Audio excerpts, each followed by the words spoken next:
Plus de coopération, mais pas plus de judiciarisation. C'est le résumé que l'on peut faire de cette table ronde portant sur l'avenir de la police municipale.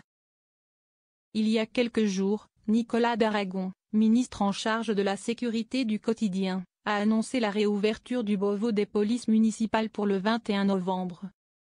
Initiées en avril par le précédent gouvernement, ces concertations avaient été stoppées par la dissolution de l'Assemblée nationale en juin dernier.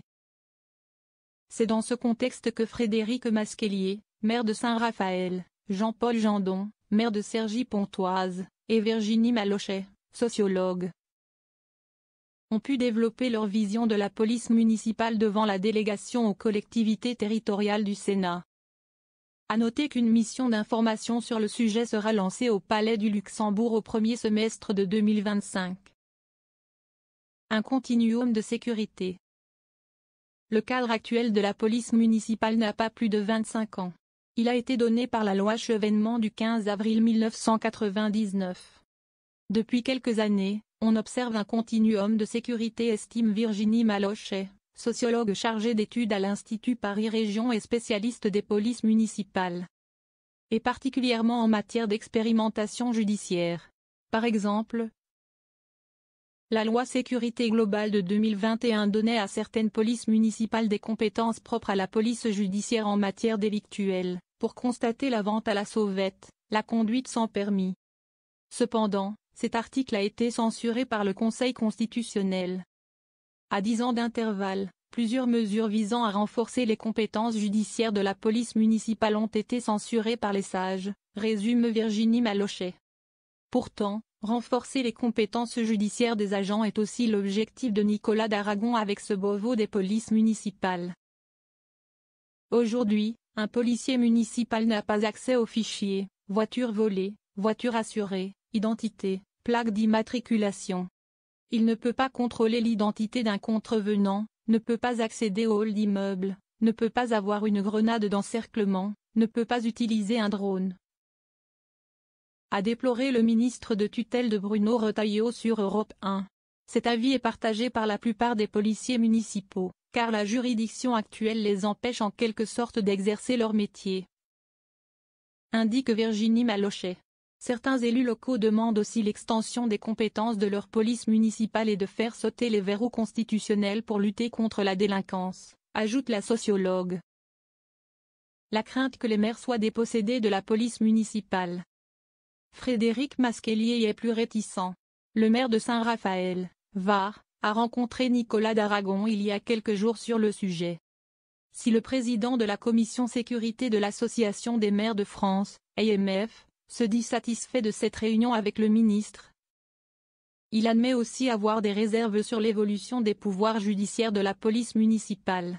Le maire craint un transfert de responsabilité. Nous ne voulons pas que la police municipale passe sous le contrôle d'un procureur de la République. Elle doit rester sous l'autorité du maire avec tout ce que cela implique, lance-t-il. Jean-Paul Jandon abonde. Nous ne sommes pas favorables à la judiciarisation. Si les policiers municipaux sont obligés de faire des rapports qui seront transmis au parquet, nos agents ne pourront plus être présents sur l'espace public, explique le maire de Cergy-Pontoise, Val d'Oise. Frédéric Masquelier veut ancrer la réflexion sur la police municipale autour de quelques principes. Premièrement, nous souhaitons conserver la libre administration, plaide le maire de Saint-Raphaël. Dans ma ville, nous avons 115 personnes attachées à la police municipale. Certaines grandes villes n'en ont pas. C'est leur choix et ça doit rester comme ça. Chaque édile doit pouvoir décider, explique-t-il.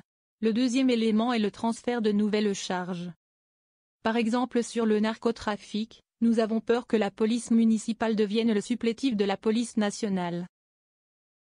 Une ville qui a un nombre conséquent d'agents municipaux ne doit pas pour autant être dotée de moins de policiers nationaux pour lutter contre le trafic de stupéfiants, ajoute Frédéric Masquelier. Plus de transparence.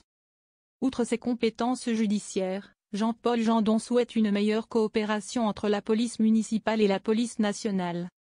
Comment peut-on mieux travailler ensemble ? Questionne-t-il. Pour lui, il faut impérativement plus de transparence. On ne connaît pas le nombre de policiers par circonscription de police ou le nombre de brigades de gendarmerie. Il faut que tout soit clair sur les moyens mis en œuvre, c'est le point le plus important pour réfléchir à la suite, indique le coprésident de la commission sécurité de l'Association des maires de France. Un dernier écueil est à éviter pour les deux représentants de l'EMF, penser que la police municipale a vocation à remplacer le travail d'une police de proximité. L'insécurité augmente dans nos territoires et nous n'avons pas de police de proximité pour y faire face, pense Jean-Paul Gendon. D'autant plus que la sécurité, c'est du pouvoir de l'État. Davantage de policiers municipaux et une police de proximité, c'est essentiel pour aider la police municipale, conclut-il.